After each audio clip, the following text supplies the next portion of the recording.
Hi guys, let's roast a turkey breast today. This is for a small gathering or just if you love turkey meat, I'm gonna show you a way to make it super moist and delicious. If you haven't subbed, please do so. Click the little bell so you don't miss out on any new videos. Thank you. Let's make this. I have a 5.5 pound turkey breast in here.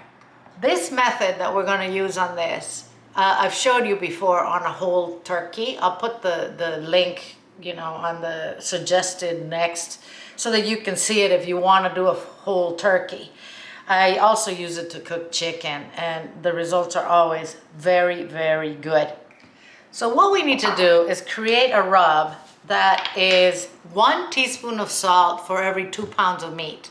So in this case, we're gonna use 2 3/4 teaspoon of salt, okay? I don't want you to worry that this is gonna be super salty. It's not. I'm gonna add about a 1/2 teaspoon of garlic powder. Now, this is optional. All the spices and herbs that you want to put in there, you can just do salt or salt and pepper, whatever you want. We'll add some pepper. Call that 1/2 teaspoon. I'm going to add a little bit of oregano and thyme to this. Other herbs that you could use are sage, rosemary, or as I said, nothing.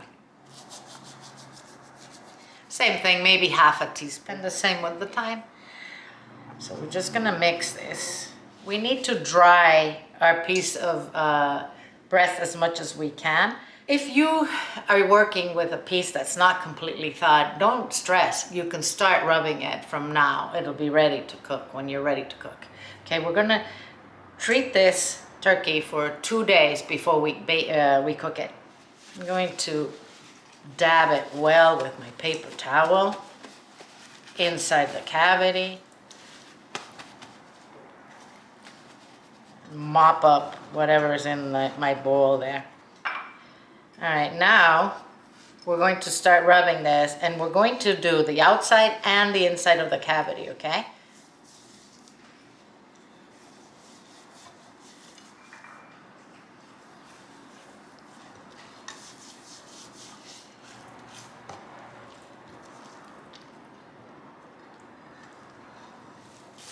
We are now going to place our turkey breast inside a shopping bag.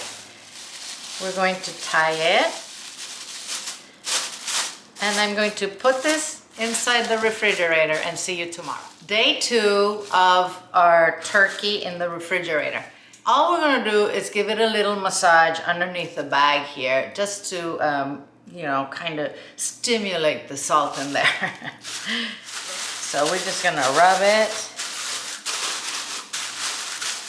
This is gonna go back in the fridge, and then tonight we're going to uncover it and let it dry up in the refrigerator so that we can roast it tomorrow.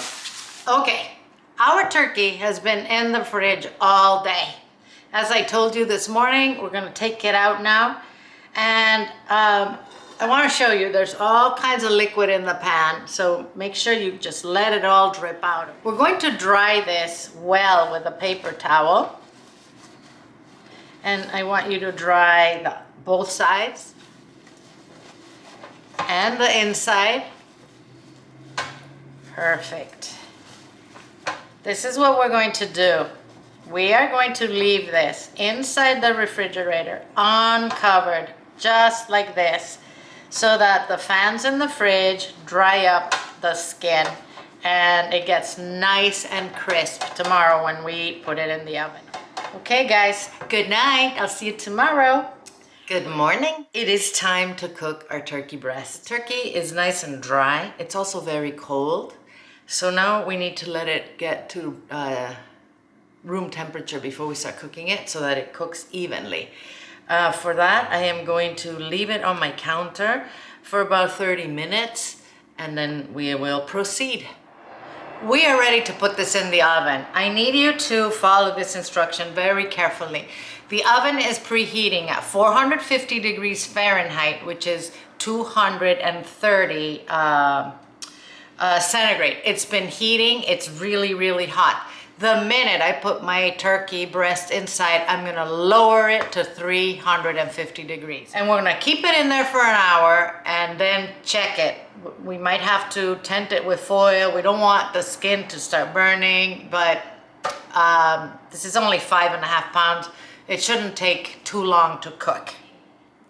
This has been in the oven for an hour. Now we're gonna start monitoring the temperature inside it. We're gonna put a thermometer in here, not against the bone. It should be registering 165 degrees Fahrenheit, 74 degrees Celsius. It is registering 155. So I'm gonna put it back in the oven for another 10-15 minutes. I don't want to overcook it. 15 minutes have gone by. Let's check it now. It's registering 163 degrees, guys. I'm gonna take it out of the oven and I'm gonna tent it because it's gonna keep on cooking with its heat. I really don't wanna dry this up. So it'll be fine to eat. It's 163.4, so we'll just leave it alone. I'm gonna tent this with foil and I'm just gonna let it sit for about 30 minutes before we carve it. Let's carve our turkey, guys. Make sure you have a sharp knife, okay? Dull knives make your job just really hard. So I'm gonna separate the breast here. Just gonna separate it from the bone.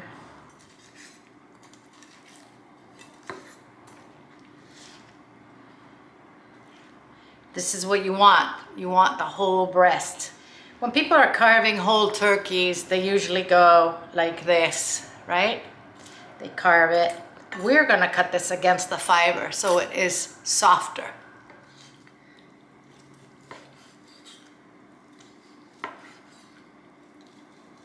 Oh my gosh, this is so beautiful. It's so juicy. Let's check out a piece before we put this on our platter. Can you see how glistening and moist this is? And that's because we treated it with the salt, guys. It is fantastic. And I promise you, every bite of this will have flavor. You will have meat, you know, on the bone. Don't throw that out, okay? Make sure you're not throwing away meat. You can use this carcass to make some broth if you'd like, some bone broth. That is what I'm gonna do. Oof. I love using all kinds of bones to make bone broth. It's just so tasty. The next video that I'm gonna make is gonna be a potato and turkey pie with leftover turkey and mashed potato. So I'm gonna use that meat here for that as well. I'm gonna taste this with my hands, guys. Oh my gosh, you can see the juiciness of this breast. It is so flavorful and super soft. Typically, turkey breast is stringy, right, and dry, and I personally don't like it. I think it's like eating a piece of cardboard. Not this one. This one's great. Enjoy this video, guys. Happy Thanksgiving.